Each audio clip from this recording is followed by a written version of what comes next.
She didn't ask for a name, didn't check a list, didn't even pause. She just looked at Celeste, then said it, loud enough for everyone to hear, "Move to the back, now." It wasn't a question. It wasn't even a request. It was a command, like she'd already made up her mind about who Celeste was, just by looking at her. And the whole cabin went quiet. You could feel it, this shift in the air, like everyone knew something wasn't right, but no one wanted to be the first to say it. I watched Mom turn her head, slowly, calm, like she'd been here before, like she'd seen this kind of thing more times than she could count. She didn't raise her voice, didn't try to prove anything. She just looked at her and said, steady as ever, "I'm not moving." That was it. No drama, no fight, just a sentence. But that one sentence, it landed like a brick. And I swear, in that exact moment, Heather blinked. Just for a second. Like she realized this wasn't gonna go the way she thought.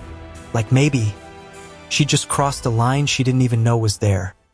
The flight attendant's voice rose loud enough for everyone to hear. "I'm going to ask you one last time. Move to the back of the plane, or I will call security." Her words carried a sharp edge, her tone dripping with condescension. Celeste, calm as ever, looked up at her. "I've already told you. I'm not moving," she said simply. Her tone was even, almost soothing, but it held an undeniable strength. She was being humiliated in front of everyone, but no one expected what would happen next. When the woman they thought was powerless stood up and revealed who she really was. As we delve into the story, if you believe everyone should be treated with respect, no matter what their color is, click the subscribe button now and tell us where you're watching from. The plane gleamed under the afternoon sun, its sleek design promising a luxurious journey for its passengers. Inside, the cabin was nothing short of opulence. Plush leather seats, gold accents, and an air of exclusivity that made everyone inside feel like royalty. Passengers moved with ease, their expensive luggage rolling behind them as they were ushered toward the sleek private jet waiting on the tarmac. Soon they settled into their spots, some scrolling through their devices, others sipping champagne offered by the attentive flight crew. Inside the plane, soft ambient music played in the background. Among them was Celeste Morgan, a calm and composed woman in her late 30s, dressed in a tailored navy blazer and matching slacks. Celeste exuded an understated elegance. She moved with quiet confidence, though she made no effort to draw attention to herself. Celeste stepped into the cabin, her calm presence drawing attention. Her steps were measured, and her gaze swept the cabin briefly before she moved toward her seat. Her destination wasn't just another trip. It was a journey to oversee her growing empire. Though no one on board yet knew who she was, she preferred it that way for now. Heather Langston, the lead flight attendant, stood near the entrance, her crisp uniform perfectly tailored, her sharp features exuding control. She greeted the passengers one by one, her smile warm for some, colder for others. She prided herself on keeping order on the plane, though her idea of order often depended on how people looked or behaved. Heather's welcoming tone shifted subtly as she greeted Celeste with a curt, "Welcome aboard," the warmth noticeably absent. Behind Celeste, Mr. and Mrs. Brooks sat. The couple, in their 60s, exuded the ease of seasoned travelers. Mrs. Brooks clutched a small knitting bag, her fingers already twitching to begin her work. Mr. Brooks carried a folded newspaper, his expression one of mild curiosity as he took in the scene. Heather's smile brightened for them. "Good morning, Mr. and Mrs. Brooks. Lovely to have you with us again." Celeste glanced over her shoulder, noticing the stark contrast in Heather's tone. Her expression remained calm, though her eyes reflected an awareness of the unspoken dynamics at play. As other passengers settled, Heather moved through the cabin, ensuring everything was in place. She checked on the Brooks couple, offering them a bright smile. "Is there anything I can get for you before we take off?" Mrs. Brooks shook her head politely, already absorbed in her knitting. Mr. Brooks nodded toward his coffee, indicating he was satisfied. When Heather passed Celeste, her demeanor shifted again. She glanced at Celeste's bag resting neatly under the seat, and her lips pressed into a thin line. She didn't offer the same courtesy or warmth, simply walking by without a word. Have you ever been in a situation where someone's attitude shifted based on appearances? Share your experience in the comments below and click on the subscribe button. Heather Langston approached Celeste with quick, purposeful strides, her lips curling into a tight smile that didn't reach her eyes. "Excuse me, ma'am," she said, her tone polite on the surface but soaked in condescension. "I think you're in the wrong section." She didn't look down to confirm a seat number. She didn't carry a manifest. She had already decided, long before she opened her mouth, that Celeste didn't belong. Celeste looked up. Her posture didn't change. Her eyes remained calm. "I believe this is my seat," she replied, her voice quiet, even without a hint of doubt. She wasn't defensive, just firm. Heather's smile stayed in place, but it was hollow now, stretched thin across her frustration. "I don't think so," she said, sharper this time. "This section is for our elite passengers. You're going to need to move farther back." Around them, the noise in the cabin softened. A nosy socialite too rose up, leaned ever so slightly to the side, her head tilted in curiosity. Across the aisle, a businessman in a gray suit stopped typing on his tablet, his eyes lifting slowly to the scene unfolding. Evelyn Brooks's knitting needles paused mid-stitch. Charles lowered his newspaper, his gaze drifting discreetly toward the aisle. Celeste kept her voice level. "You might want to double-check your passenger list before making assumptions." The way she said it, measured without anger, made the words land harder. Heather's eyebrows lifted, a flicker of disbelief flashing through her face. "I don't need to check anything," she snapped, louder now. "I know who belongs here and who doesn't." The tension thickened like fog in the cabin. A murmur passed between two passengers farther back. One whispered, "Why doesn't she just move?" Another muttered, probably hoping to score a free upgrade. Their words weren't shouted, but they weren't hidden either. The weight of judgment was in the air, and not all of it came from Heather. Heather stepped in closer, arms folding. "If you don't move to the back of the plane," she said, her voice now fully for the audience around her, "I'll have to call security." It wasn't a threat. It was a performance. Celeste tilted her head slightly, her expression unshaken. "Call whoever you need to," she said. "But I'm not moving." The businessman sat up straighter. The socialite blinked. Maya-chan, the junior flight attendant stationed near the galley, watched silently, her face uneasy. Heather's jaw clenched. "Maya," she snapped, not breaking eye contact with Celeste. "Escort her to the back. Now." Maya hesitated. Her feet moved, but her face didn't hide what she was thinking. She glanced between the two women, her eyes catching the name tag on Celeste's blazer, the calm in her eyes, the quiet strength in her voice. "I could check the manifest," Maya started, voice small, but Heather cut her off instantly. "I've got this under control." Her tone was sharp, warning. Maya nodded, barely, and stepped toward Celeste. Celeste remained seated, her shoulders relaxed, her breath even. "You might want to think carefully about what you're doing," she said. Not loud, not dramatic, but something in her tone stopped Maya mid-step. Heather scoffed. "I know exactly what I'm doing." Her voice was tight, clipped, teetering on the edge of unraveling. "Now get up." Heather's tone grew sharper as she gestured toward the back of the plane. "You're not supposed to be here," she repeated, now with a trace of impatience that wasn't trying to hide anymore. Her words carried further this time, reaching the ears of every row nearby. The passengers watched in stunned silence, their heads shifting subtly in her direction, the tension crackling in the air like static. Celeste leaned back slightly, her gaze steady on Heather. "You shouldn't make assumptions about people," she said quietly, her tone not rising but firm enough to make Heather freeze for just a breath. Heather's smirk widened. "And you shouldn't be in seats you didn't pay for." Celeste didn't respond to the insult or to the growing murmurs around her. She kept her eyes on Heather, unbothered. Her calm was louder than the noise building around her. Maya-chan, still hovering near the galley, hesitated again. Her fingers twitched as she took a small, uncertain step toward the passenger list clipped near the cockpit door. Her eyes moved fast, searching for confirmation in black and white lines of text. Her shoulders tensed. Her breath caught. Before she could speak, Heather snapped, her voice slicing through the moment. "Maya, what are you doing?" Maya turned quickly, startled. "I was just checking. I've got this under control." Heather cut her off, her words quick and sharp. "You don't need to get involved." Maya stepped back, her face flushing with embarrassment.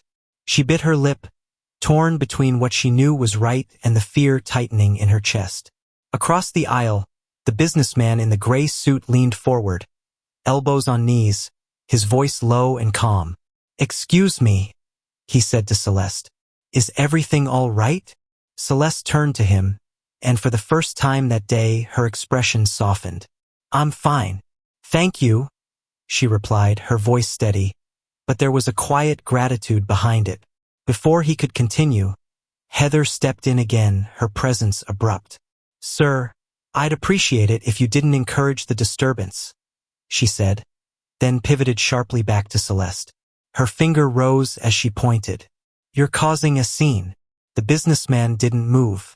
His eyes stayed on Heather, unimpressed. "From where I'm sitting," he said, "you're the one making a scene." Heather's face flushed deep red. Her breath grew faster, and her tone snapped.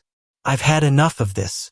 Either you move, or I'll make sure you're escorted off this plane." Celeste looked her straight in the eye. She didn't blink. Her face didn't flinch.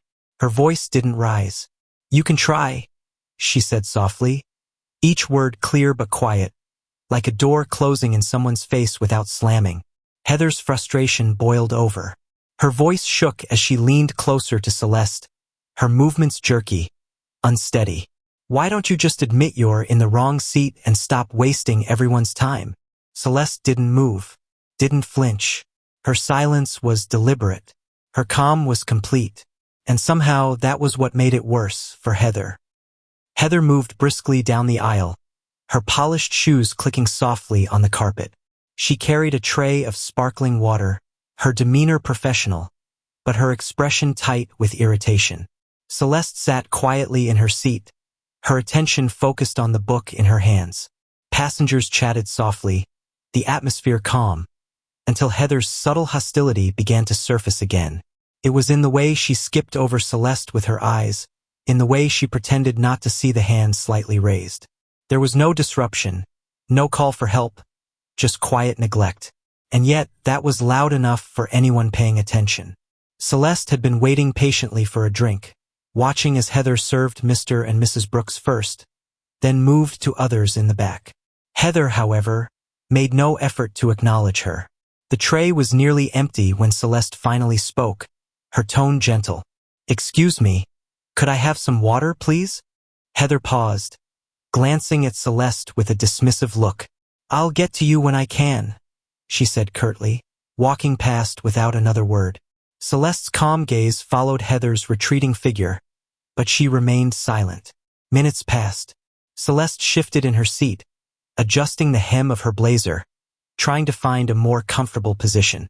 She stretched one leg slightly into the aisle, the movement unassuming, instinctive.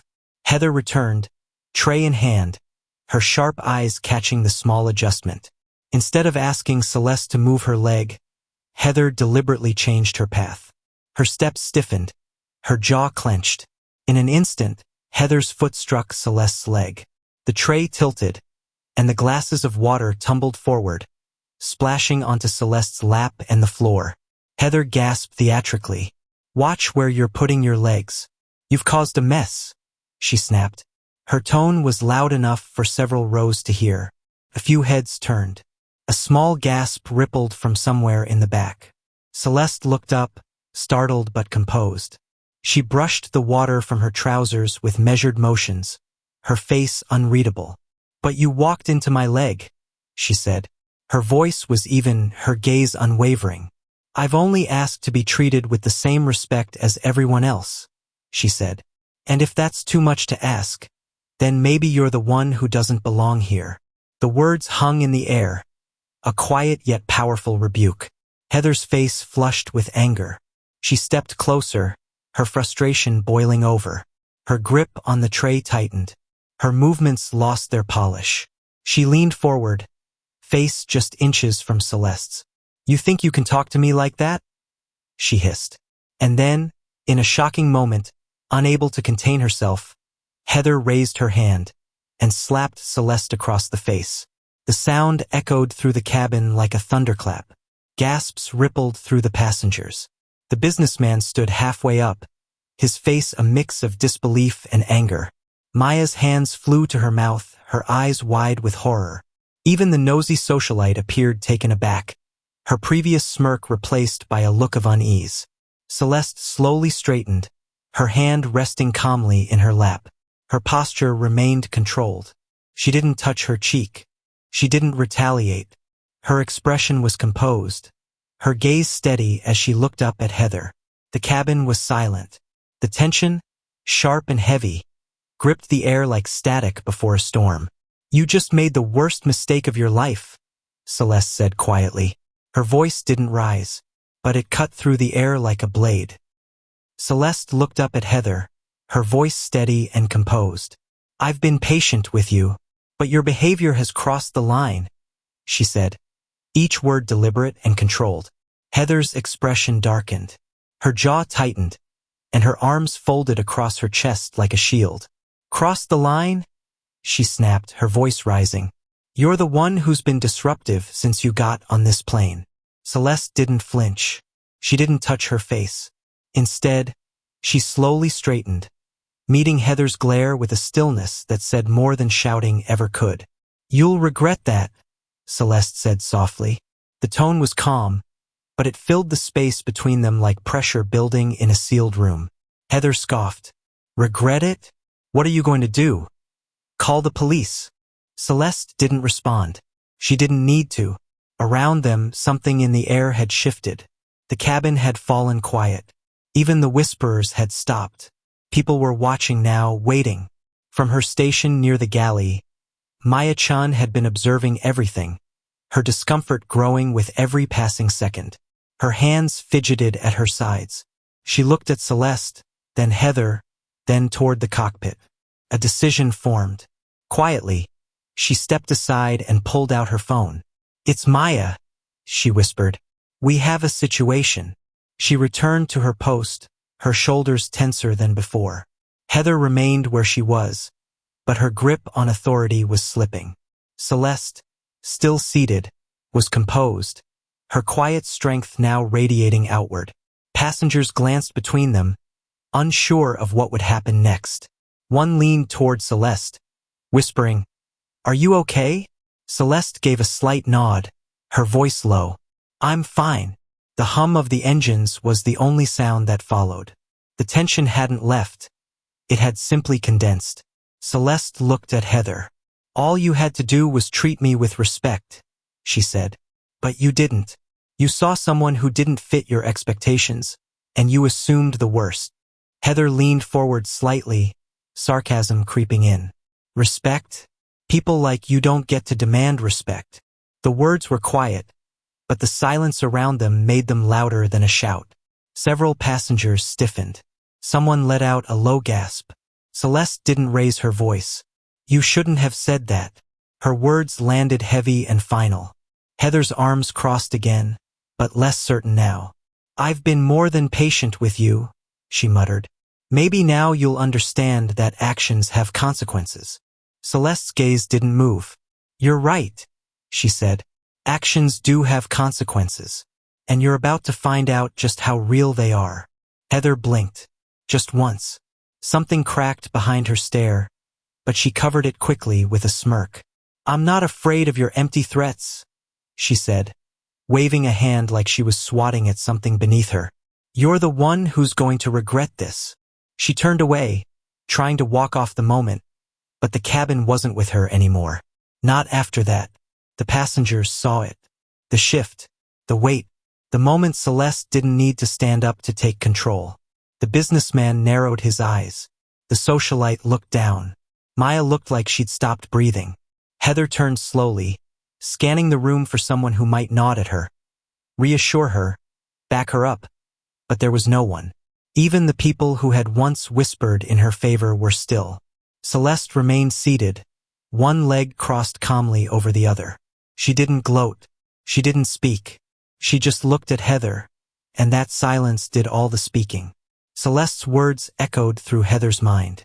"You're making a mistake." But Heather didn't realize that message had already been delivered.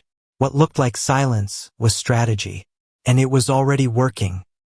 The cabin fell into an uneasy silence, broken only by the faint hum of the plane's engines. Passengers exchanged glances, whispering among themselves. The nosy socialite leaned toward her companion. "What's going on? Do you think she's someone important?" The businessman across the aisle sat quietly, a knowing look on his face. He tapped his fingers against the armrest, gaze fixed on Celeste as though he'd pieced something together before anyone else.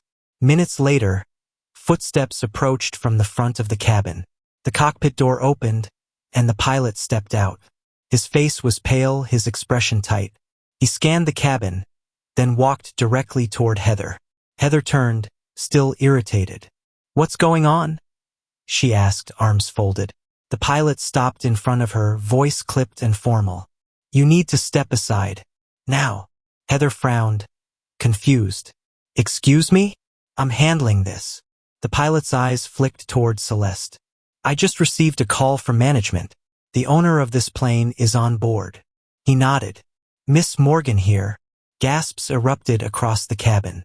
The socialite audibly inhaled. "She owns the plane?" she whispered. The businessman nodded. "I had a feeling," he muttered. Maya, standing near the galley, froze.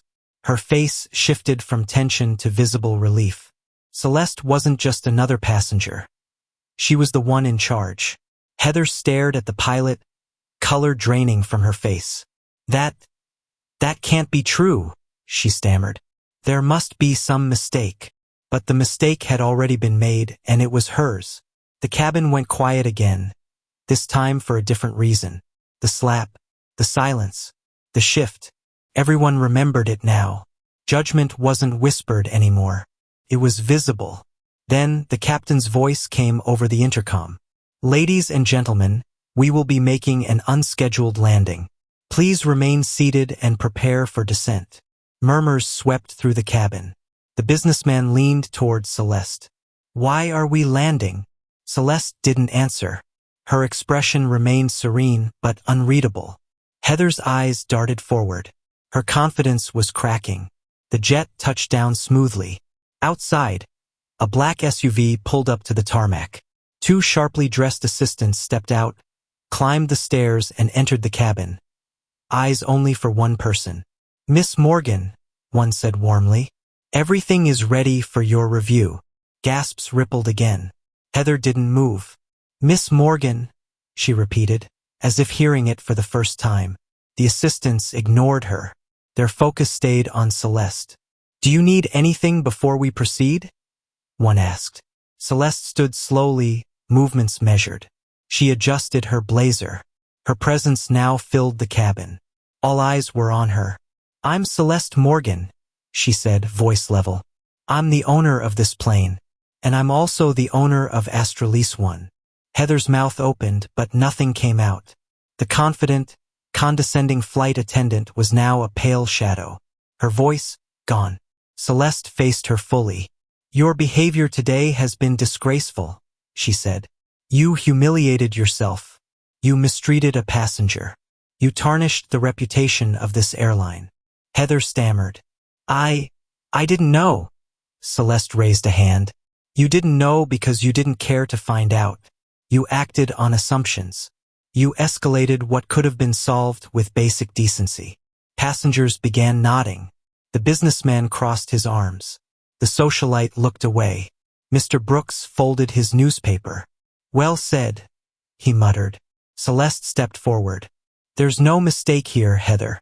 While you were judging me, you failed to do your job. And your job is simple. Treat every passenger with respect, no matter who you think they are." Heather's eyes scanned the room, but no one looked back. A few phones were out. Silence was no longer on her side. Celeste didn't need to raise her voice. She stepped forward, just once, and said it like a fact already unfolding. And now, there are consequences. Celeste turned to the pilot. I want this addressed immediately, she said. And I want to ensure that this doesn't happen again, to anyone. The pilot gave a firm nod. Understood, Miss Morgan. Heather took a step back, panic swirling behind her eyes. She looked toward the cabin door, her instincts screaming at her to leave before things got worse. But before she could move, the pilot shifted into her path. You're not going anywhere, he said calmly, but with finality. Celeste didn't move. Her gaze stayed locked. Heather Langston, your actions today have proven that you are unfit for this position. Effective immediately, you are fired. The words were crisp, measured, undeniable. Heather's face crumpled. Her mouth opened in protest, but her voice barely made it out. Please, Miss Morgan, I didn't mean. Celeste's expression didn't soften. You didn't mean to get caught, she said coldly. But you did, and now you'll face the consequences. At that moment, 2 uniformed police officers stepped on board, their presence shifting the energy in the cabin again. Their boots landed softly on the carpet, but their authority filled the space. One officer approached. Miss Morgan, we received your report. Are you pressing charges? Celeste didn't hesitate. Yes, she said clearly. This individual assaulted me in front of multiple witnesses. I expect her to be held accountable. Her tone was free of anger, just quiet certainty. Heather gasped, stumbling backward a half step. Wait, this is a misunderstanding. I didn't mean to. The officer remained steady. Ma'am, you're under arrest for assault. Anything you say can and will be used against you in a court of law.